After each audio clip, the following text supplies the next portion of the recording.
ಮಹಿಮನ್ಗೆ ಹೀಗಾಗ್ಬಾರ್ದಾಗಿತ್ತು. ಅವಳು ತುಂಬಾನೇ ಅನ್ಯಾಯ ಆಗೋಯ್ತು. ಮೊದಲು ಒಂದು ಮಗುನ ಕಳ್ಕೊಂಡ್ಲು, ಈಗ ಇನ್ನೊಂದು. ಒಂದು ನಿಮಿಷದಲ್ಲಿ ಮನೆ ವಾತಾವರಣನೇ ಬದಲಾಗೋಯ್ತು. ನಮ್ಗಳಿಗೆ ಇಷ್ಟೊಂದು ಬೇಜಾರಾಗ್ತಿದೆ ಅಂದ್ರೆ ಅವಳಿಗೆ ಇನ್ನೆಷ್ಟು ನೋವು ಆಗ್ಬೇಡ. ಈ ಕ್ಷಣ ಅವಳ ಕಾಳಿನ ಕೆಳಗಿನ ನೆಲ ಕುಸ್ತೋಗ್ದಂಗೆ ಆಗ್ತಿರ್ಬೇಕು. ಅವಳಿ ನೋವನ್ನ ಹೇಗೆ ತಡ್ಕೊತಿದ್ದಾಳೋ ಏನೋ. ಹೌದು ಭೂಮಿಕಾ, ಕೆಲವು ಖುಷಿಗಳು ನಮ್ಮ ಜೀವನದಲ್ಲಿ ತಡವಾಗಿ ಬರ್ತವೆ. ಹೋಗೋದಕ್ಕೊಂದು ಕ್ಷಣ ಸಾಕು.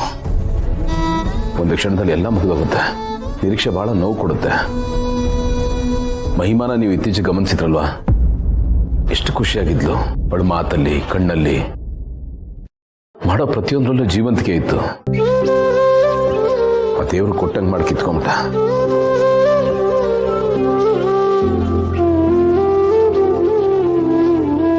ಈ ಮಗುನ ಉಳಿಸ್ಕೊಳಕ್ಕಾಗಿಲ್ಲ ಅಂತ ಅವ್ರು ತುಂಬಾನೇ ಗಿಲ್ಟ್ ಕಾಡ್ತಿರ್ಬೇಕು.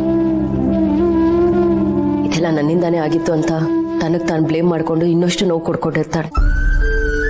ಮಗು ಕಳ್ಕೊಂಡೆ ಅನ್ನೋ ನೋವಿಗಿಂತ ಗಿಲ್ಟ್ ಫೀಲಿಂಗ್ ಅವಳನ್ನ ತಿಂದು ಹಾಕ್ಬಿಡುತ್ತೆ. ಒಂದ್ ಹೆಣ್ಣಿಗೆ ತಾನು ಕನ್ಸ್ ಕಂಡಿದ್ದ ಜಾಗ ಈಗ ಖಾಲಿ ಇದೆ ಅಂದ್ರೆ ಅದನ್ನ ಸಹಿಸ್ಕೊಳ್ಳೋದು ತುಂಬಾ ಕಷ್ಟ. ನೀವೊಂದು ಕೆಲಸ ಮಾಡಿ, ಮಹಿಮನ ಈ ಮನೆಗೆ ಕರ್ಕೊಂಬನ್ನಿ. ಈ ಟೈಮಲ್ಲಿ ಅವಳು ಆ ಮನೇಲಿ ಇರೋದು ಬೇಡ. ಇಲ್ಲಿ ಬಂದ್ರೆ ಅವಳಿಗೆ ಬೇರೆ ವಾತಾವರಣ ಸಿಗುತ್ತೆ, ಅವಳ ಮೈಂಡ್ ಡೈವರ್ಟ್ ಆಗುತ್ತೆ. ನಾವೇನೋ ಒಂದು ಮಾಡಿ ಅವಳ ಮನಸ್ಸನ್ನ ಗಟ್ಟಿ ಮಾಡೋ ಪ್ರಯತ್ನ ಮಾಡ್ಬೋದಲ್ವಾ? ಹೌದು ಭೂಮಿಕಾ, ಕೆಲವು ನೋವಿಗೆ ನಾವು ಸಮಾಧಾನ ಮಾಡ್ಕೊಂತ ಹೇಳಿದ್ರೆ ಸಮಾಧಾನ ಆಗಲ್ಲ. ಆ ನೋವಿನ ಜೊತೆ ಯಾರಾದ್ರೂ ನಿಂತ್ಕೋಬೇಕು, ತಲೆಗೆ ಯಾರಾದ್ರೂ ಹೆಗಲು ಕೊಡಬೇಕು, ಕಣ್ಣೊರ್ಸೋದಕ್ಕೆ ಒಂದು ಕೈ ಬೇಕಷ್ಟೇ. ಇಷ್ಟು ದಿವಸ ಅವಳಿಗೆ ಮಗು ಆಗುತ್ತೆ ಅಂತ ನಾವೆಲ್ಲ ಎಷ್ಟು ಪ್ರೀತಿಯಿಂದ ನೋಡ್ಕೊಂಡ್ವಿ. ಈಗ ಆಗಲ್ಲ ಅಂತ ನಾವೆಲ್ಲ ದೂರ ನಿಂತರೆ ಅವಳು ಬಹಳ ನೋವಾಗುತ್ತೆ. ಅವಳ ತಲೆಯಲ್ಲಿ ಬರೀ ಅದೇ ಯೋಚನೆ ಇರುತ್ತೆ. ಅವಳು ದಿನಚರಿನೇ ಅದಾಗ್ಬಿಡುತ್ತೆ. ಕೆಲಸ ಮಾಡೋಣ, ನಾವೆಲ್ಲ ಸರಿ ಒಂದು ಸಣ್ಣ ಗೆಟ್ ಟುಗೆದರ್ ಮಾಡಿದ್ರೆ ಹೇಗೆ? ಪಾರ್ಟಿ ಅಂತಲ್ಲ, ನೀನು ನಮ್ಮ ಮಧ್ಯ ಇದೆಯಾ, ನಾವೆಲ್ಲ ನಿನ್ನ ಸುತ್ತ ಇದೀವಿ ಅನ್ನೋ ಫೀಲಿಂಗ್ ಕೊಡೋದಕ್ಕಷ್ಟೇ.